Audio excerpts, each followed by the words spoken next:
Nah, ketika berjumpa secara sadar, bukan lantas rampung puji-pujian, malah semakin menumpuk tugas untuk memuji Nabi itu.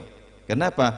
Berjumpa dengan Nabi, berjumpa dengan adanya keindahan yang luasnya melebihi bumi dan langit ini.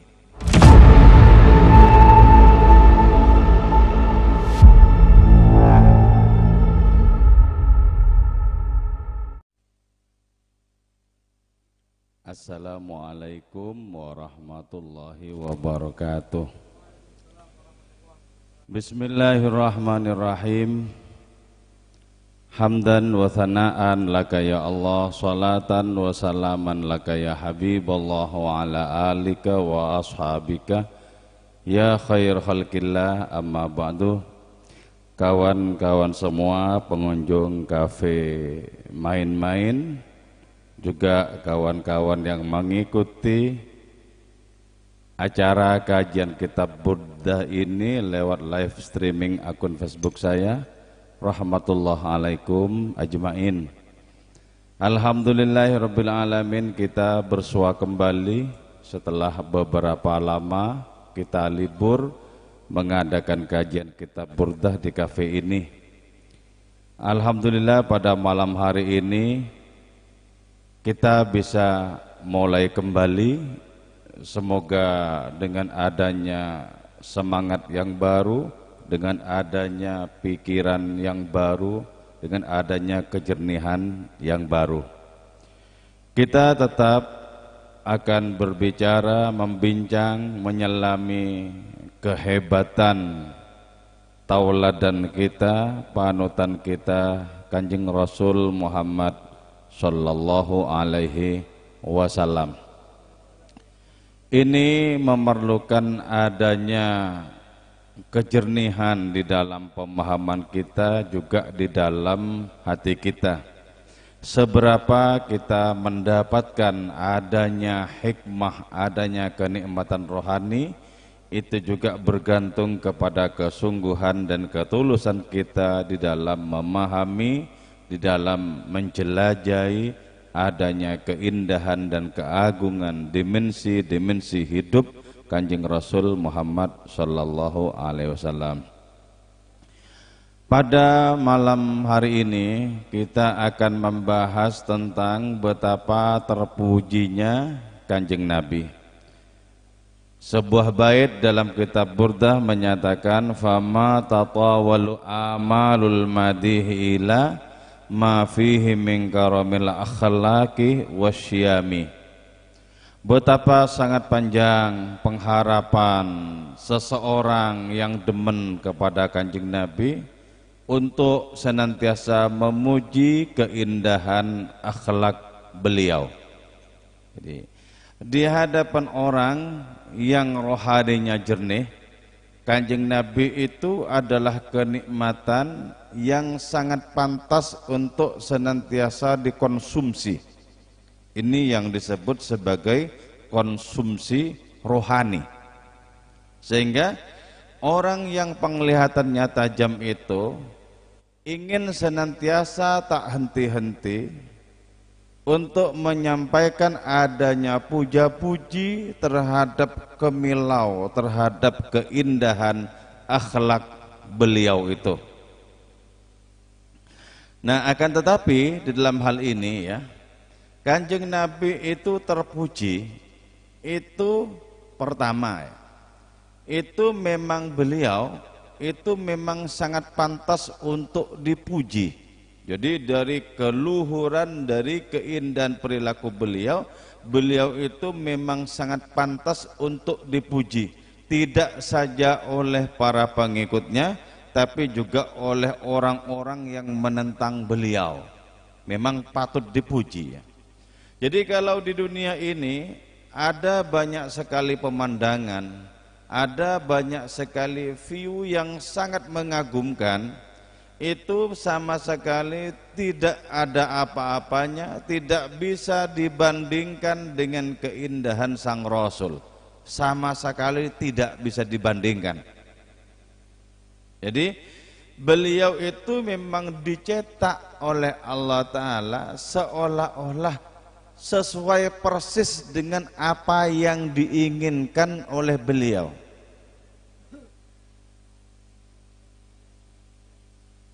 Nah, karena itu keindahan beliau dari secara penciptaan maupun akhlak itu betul-betul paling puncak di antara seluruh keindahan. Nah, orang yang bisa mencapai keindahan beliau itu menjadikan beliau sebagai konsumsi paling lezat di dalam kehidupan orang itu. Jadi andaikan orang yang kagum kepada Nabi menggunakan umurnya, menggunakan seluruh waktu yang dimilikinya itu untuk dipakai memuji beliau, itu tidak akan pernah ada batasnya. Tidak akan pernah ada batasnya. Makanya begini, kita mengambil adanya perenungan dari turun tangannya Allah Ta'ala memuji beliau. Jadi ya, Allah yang maha terpuji itu sampai-sampai turun tangan sendiri memuji beliau. Itu berarti apa? Itu berarti tantangan rohani bagi diri kita, bagaimana kita bisa merasakan keindahan beliau itu sangat luar biasa. Bagaimana kita bisa takjub terhadap keindahan beliau. Kalau hari-hari ini kita tidak takjub kepada beliau, bukan beliau kurang indah, bukan, tapi karena penglihatan mata batin kita itu masih berdebu, masih berkabut. Masih berkabut. Kalau kita menjadikan tokoh lain berada di atas reputasi beliau, itu karena pandangan rohani kita berdebu dan berkabut itu. Ketika kabut-kabut itu hilang, debu-debu hilang, maka secara otomatis seluruh bahasa, seluruh pembicaraan kita itu adalah puja-puji untuk beliau. Allah Ta'ala sampai berfirman, wa innaka la'ala khuluqin azim. Sesungguhnya engkau Muhammad betul-betul berada di atas fondasi akhlak yang agung. Nah, keindahan akhlak itu lebih tinggi reputasinya di atas keindahan ruang. Jadi ya, kalau keindahan pantai, keindahan pegunungan, matahari terbit, matahari tenggelam, itu keindahan ruang. Keindahan ruang. Nah, keindahan akhlak itu jauh lebih tinggi di atas tingkatan keindahan ruang. Jauh lebih tinggi. Jadi seluruh keindahan ruang itu hanyalah merupakan percikan paling temaram dari keindahan akhlak. Itulah sebabnya ya, keindahan akhlak itu merupakan puncak dari keberagamaan seseorang. Coba tengok hadis Nabi, untuk apa beliau itu diutus? Untuk menyempurnakan akhlak. Untuk menyempurnakan akhlak. Nah, itu yang pertama ya. Yang pertama, memang beliau itu layak sekali untuk senantiasa dipuji oleh siapapun, karena bahkan Allah Ta'ala turun tangan memuji beliau. Terus yang kedua, kenapa orang yang merasakan nikmatnya akhlak beliau, keindahan akhlak beliau itu sampai kekurangan durasi, kekurangan waktu di dalam memuji beliau, itu karena begini ya. Nah, begini. Adanya orang yang memuji itu sesungguhnya secara tidak langsung ingin mengatakan, ini loh pandanganku tajam sampai bisa menyelusup ke keindahan-keindahanmu yang tidak tertangkap oleh pandangan orang yang lain. Jadi perkara memuji Nabi tidak hanya bergantung kepada Nabi secara ansih bahwa beliau itu memang pantas untuk dipuji, tidak, tapi juga bergantung kepada ketajaman orang yang menatapnya. Bagi Abu Bakar Siddiq, Nabi itu adalah yang terindah di dunia. Tapi bagi Abu Jahal, Nabi adalah yang terburuk di dunia. Itu kan berarti bukan karena objeknya itu, yaitu Nabi, itu berbeda-beda, tidak. Objeknya satu, melahirkan adanya kesimpulan yang banyak sesuai dengan banyaknya orang-orang yang memandang beliau. Maka semakin akrab secara rohani dengan Nabi, akan semakin menemukan keindahan Nabi, biarpun beliau itu sudah wafat. Jadi ketakjuban para pecinta Nabi itu memiliki ketakjuban itu secara abadi. Artinya tidak saja ketika Nabi itu masih hidup, masih ada secara fisik gitu. Bahkan beliau setelah wafat sekalipun, adanya ketakjuban itu menjadi tetap luar biasa. Luar biasa. Kenapa? Karena ketajaman mata batin, kesucian hati itu bisa menembus jarak, bisa menembus ruang. Keterangan-keterangan tentang syama'il, tentang perilaku Kanjeng Rasul itu misalnya ya, keterangan-keterangan itu saja itu sudah cukup untuk menjadikan para pembaca yang kritis secara spiritual untuk tertegun-tegun untuk senantiasa memuji Nabi. Padahal cuma keterangan-keterangan. Jadi, berarti keterangan-keterangan itu seperti tali temali yang menghubungkan antara Nabi yang sudah wafat dengan orang-orang yang membaca beliau itu. Keterangan-keterangan. Jadi dalam keterangan itu ada apa yang disebut sebagai tali temali rohani. Maka karena itu, kalau kita memiliki sedikit input dari adanya pembacaan terhadap Nabi melalui kitab-kitab maulid misalnya, maka tekuni terus. Nanti input itu akan semakin bertambah porsinya. Terus tekunin. Kalau kita bersolawat kepada beliau dan kita merasakan getaran, terus nanti sumber getaran itu makin terasa. Tali temali getaran itu makin terasa. Terus lama-lama dengan perkenan dari Allah Subhanahu wa taala, orang-orang yang mencintai beliau dan hidup berabad-abad setelah beliau dapat juga diperjumpakan tidak saja dalam mimpi tapi juga di alam kenyataan. Karena itu ada ungkapan sebelum kita membaca Maulid Simtud Duror itu.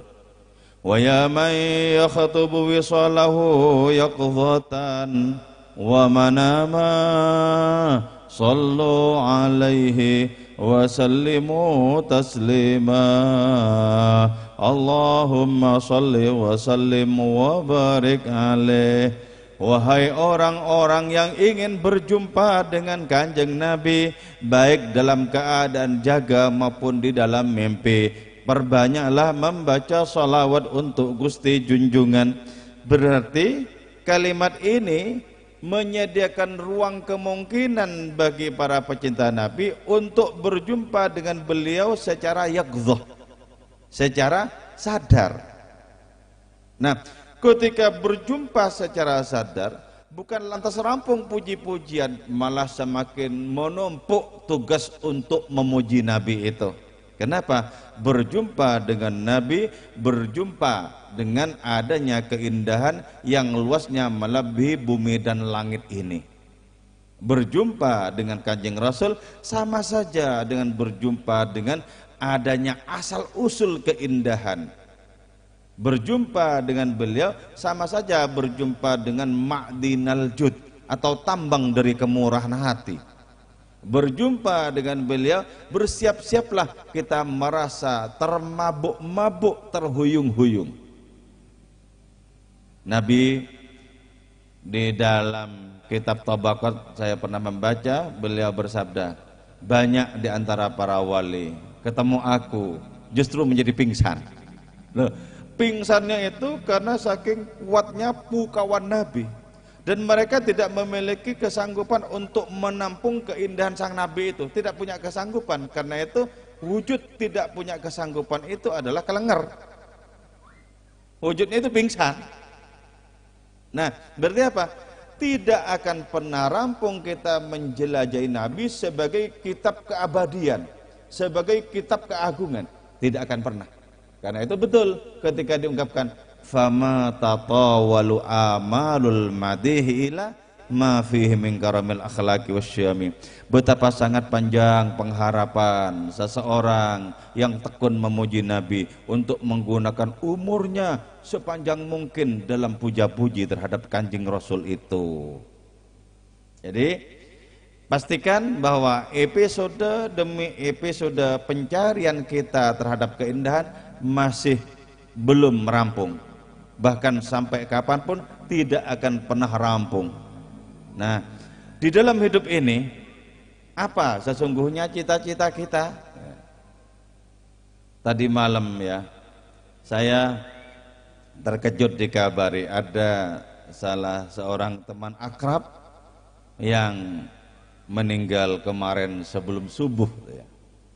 Teman itu senantiasa berbincang-bincang tentang berkah, tentang para kiai, tentang para wali di majelis sholawatannya Habib Usman. Ternyata sudah terlebih dahulu. Saya merenung sejenak, muncul kemudian ungkapan di dalam hati saya, yaitu apa? Semenjak teman-teman akrab pindah dari kehidupan yang fana ini, rasa-rasanya saya sudah tidak punya cita-cita lagi selain Allah dan Rasulnya. Jadi anggap segala sesuatu yang lain itu sudah dilewati, gitu loh. Jadi tinggal utuh cita-cita itu, tinggal utuh. Kenapa? Karena pada akhirnya cita-cita itu mengerucut ke sana. Pada akhirnya mengerucut ke sana. Apapun yang lain itu hanyalah sarana. Karena itu ingin rasanya bagaimana menjadikan diri itu tertegun-tegun kepada Allah Subhanahu wa taala. Saya beberapa kali ya, berhadapan dengan orang-orang majdzub, orang-orang yang hatinya ditarik oleh Allah Ta'ala ke hadiratnya itu. Nah, saya bermimpi, kapankah ada sedikit waktu di mana saya senantiasa tertegun-tegun kepadamu ya Allah sebagaimana wali ini. Tertegun itu. Dan saya merasakan, membayangkan betapa nikmatnya itu tertegun-tegun itu. Seluruh perhatiannya sampai direbut oleh Allah Ta'ala. Bebas dia dari cengkraman segala apapun yang fana itu. Jadi, dan itu sangat mungkin kita upayakan hal-hal yang seperti itu. Karena itu saya bermimpi, saya mengalami apa yang dialami oleh Syekh Abdul Hasan Asyadzili. Beliau bilang, sudah 50 tahun tidak pernah sejenak pun, tidak pernah sekejap pun aku tidak menyaksikan Kanjeng Nabi. Hebat. Jadi itu sebagai cita-cita, sebagai cita-cita. Toh pada akhirnya kehidupan kita di hadapan Allah Ta'ala itu bergantung kepada kemuliaan yang dianugerahkan oleh hadiratnya kepada kita itu. Sehingga betapa sangat kuat keinginan untuk merasakan bait ini. Bagaimana bait yang dijelaskan ini bisa kita alami, bisa kita rasakan. Wah, hebat kalau sudah begitu. Betul-betul berada di puncak kenikmatan. Itu yang disebut sebagai pesta rohani. Oke, saya kira itu sebagai pengantar. Ayo musik, ya.